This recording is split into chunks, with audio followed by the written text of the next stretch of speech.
Hello there, and welcome to Millennial Travels, a travel series on must-see destinations. On this episode, we're visiting Philadelphia, home of Rocky, Philly cheesesteaks, the Eagles, and much more. There's something for everyone in the city of brotherly love. And now, for the host of the program, Malcolm Wilkerson. Thanks, David. Hey there, y'all. So let me get right into it. So after my first solo adventure, I thought I'd book another trip with my Go Wild Pass for Philly. I arrived at the airport around 7 p.m., but not at midnight like my last trip. Something that caught my attention as I was getting my bearings was some of the art they had on the walls. Some of the pieces they had were more traditional, and some were made out of yarn, which was pretty neat to see. So after admiring the pieces, I searched for the rail terminal to get to Philly on the cheap. Unfortunately, the routes I could take from the terminal wouldn't be close to my room, and also it didn't have an option to buy a Septa card. With it getting later, I figured I'd just get a rideshare to my room to do more research. Upon arriving at my Airbnb, I did a mini tour and looked up some spots where I could eat at since I came to Philly on an empty stomach. Luckily, there was this pizza joint called Southside Pizzeria, which had this spicy pie that you know I had to try. With my pizza in tow, eating some slices along the way, I headed to Sprouts to get some groceries for the coming days. When it began to rain, I decided just to hang out a bit and enjoy the ambience with my pizza. After getting the essentials, like chicken, veggies, and turkey bacon, I went back to my room to rest for the next day.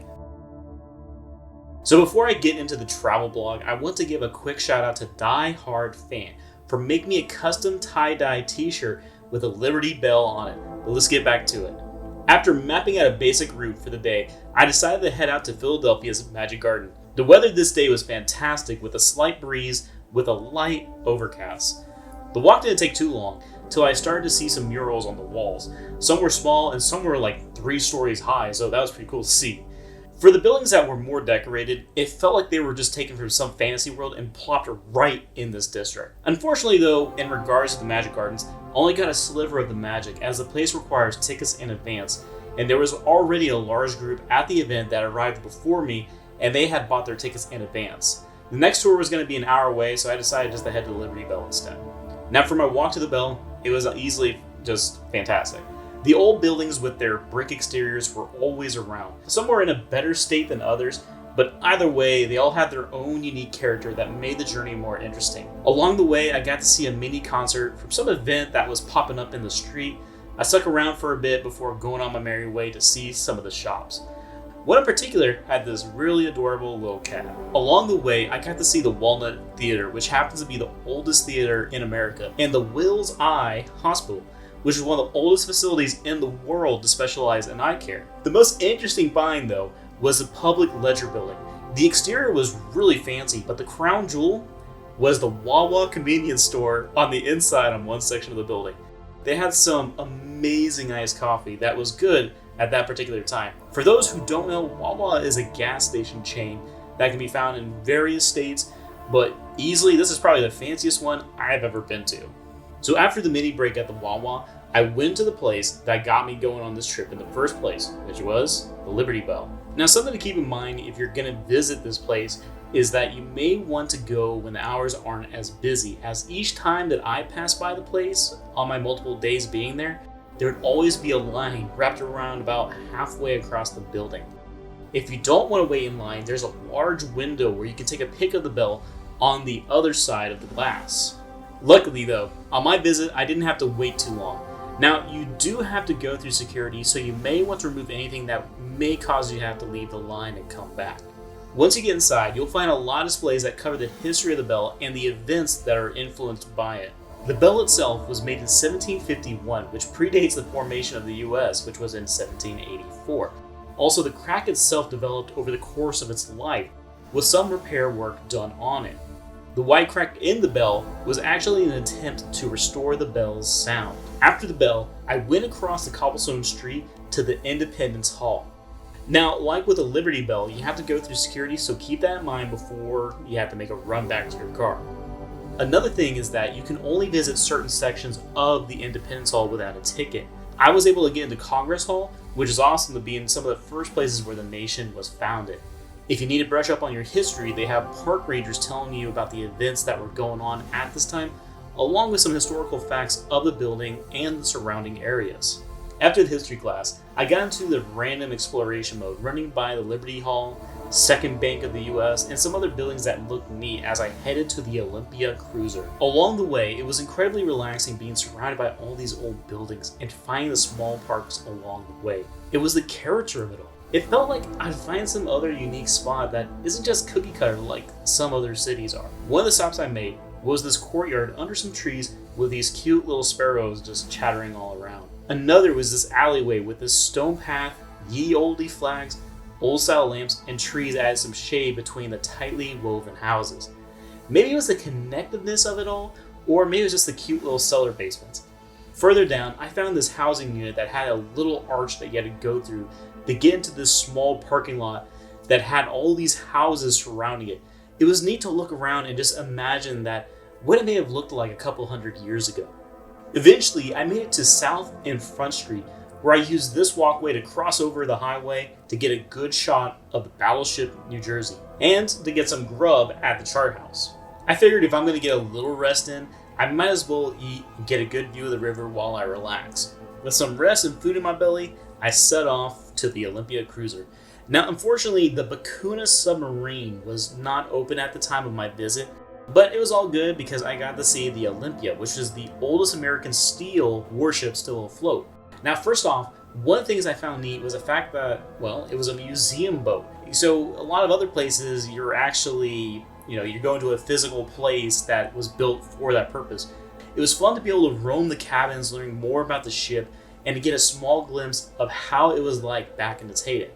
One thing I should mention that if you're not a fan of stairs, this probably won't be the museum for you, as there's some steep stairs that can be quite steep and narrow. With the Olympia Museum done, I wanted to check out the harbor area nearby. If the museum wasn't your thing, then there's a lot of food shacks along the river's edge. Another thing that you can do is ride some swan boats for those +1 occasions, but on this night, there was no swan boats in my future as I was on this journey to see as many things I can do in one day. In that spirit, I walked down the pier getting more shots of the boats and the surrounding area. Eventually, I got to this raised platform and used it as my bounce back point and to basically just go back for where I came. Now, at this point, I haven't really had a solid meal since breakfast. While I did eat at the chart house, it was mainly just light soup, so I needed something a little bit more substantial. I needed a Philly cheesesteak. So with that in mind, I looked up some places and chose Campos Philly cheesesteaks. What surprised me was the sheer variety of cheesesteaks that they had. It felt like a pizza shop in terms of all the toppings a place can add, except on the sandwich. For me, since I like my spicy foods, I got the heater with all its cheesy goodness. For me, this wasn't as spicy as my Carolina Reapers, but for those who like a little spice in their dishes, this could be the sandwich for you. Overall though, I love the sandwich and it hit just right and felt like an amazing addition to my Philly experience. The plus side of my visit to Campos was that Elfreth's alley was just a short walk away, so naturally, I set my sight on one of the oldest neighborhoods in the US. Upon arriving, I was greeted with the same old charm that a lot of the other houses had, except with this, some of the homes are over 300 years old. So it was a joy to walk through the history of this old place. Some of the homes have their curtains open so that folks can see inside their immaculate homes. One funny quirk of this is that they have modern appliances inside, so it's almost like two different worlds, with the ye olde exteriors on the outside and the ye contemporary interiors. With the Elfreth alley wrapped up, I decided to head back to my room. Along the way, I found a Septa station where I was able to purchase a Septa card for $5. Skip to this time code for more details on how the Septa card works along with the Philly Phlash. With some turkey bacon in my stomach, I headed towards the city hall, taking in some of the views. Once in the courtyard, I headed east towards the Reading Terminal Market. The market itself is located indoors with some shops where you can get some alcohol, groceries, and some meats. The primary focus from what I saw was mainly the restaurant or basically the eatery component. Honestly though, if you were to try everything this place has to offer, then you could probably easily make it into a week-long food tour. Personally, I loved how much character this place had. It just had a lot of it. Every place felt unique and it felt like it belonged there. And it didn't feel like, there was just something like this rubber stamp where, they just planted some place. If I was a local, I'd probably make this a once a weekly visit easily, just to check out what other flavor experience I can munch upon. The next spot was the Museum of Illusions. Well, honestly for me, it wasn't really worth the admission price. It had some neat gimmicks, but it felt like it could have had more stuff easily. You'll get more mileage out of this place if you go as a group, but if you're just going solo or for other folks, I'd just skip it though, especially if you're on a tight deadline. With the Illusion House out of the way, I hopped on the Philly Phlash bus using my Septa card to get to the Eastern State Penitentiary. The prison itself closed many years ago, and it stood vacant for a period of time where the city played around with the idea of an upscale apartment complex or a shopping mall. Luckily, those plans never saw the light of day, and now the prison serves as a museum and stands as a preserved ruin. Now, when I say preserved ruin, it means that the maintenance or the restoration efforts are restricted to just keeping the structure standing and to not just let it fall apart. One of the first things, though, I noticed upon arriving was the castle wall standing tall after all these years, isolating itself from the rest of the world. The architectural style has a bit of that gothic flair, which you can see at certain parts of the prison, and it gives it a more haunting atmosphere, especially when you hit the more run-down portions of the tour. When you enter, you're given a dial pad audio device that is used to listen to certain narrated parts or stories about the prison.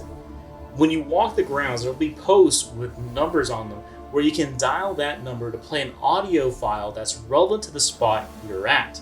A good some of them deal with the history of the prison, from its founding to notable inmates they've had. Some of the posts are for art pieces within the prison walls, with interviews from the creators talking about their pieces and how it came to be. Now, for the grounds itself, most of the prison is open for you to freely walk around, but some sections are cut off, probably due to the state of those sections or the time of my visit. The main draw here, though, is going through the cell blocks and seeing the state that they are in now, and just imagining that a short while ago, there used to be folks stuck here serving their sentences. Some of the cell blocks were restored to what they looked like back in the day, but a vast majority of them are just left to fall apart in that preserved, ruined state. Another thing I should mention is that there's a small exhibit on the grounds that talks about the current prison issue within the US and how many folks are locked up. So for those who want to learn more about the prison industrial complex, you can definitely get some mileage out of that exhibit as well.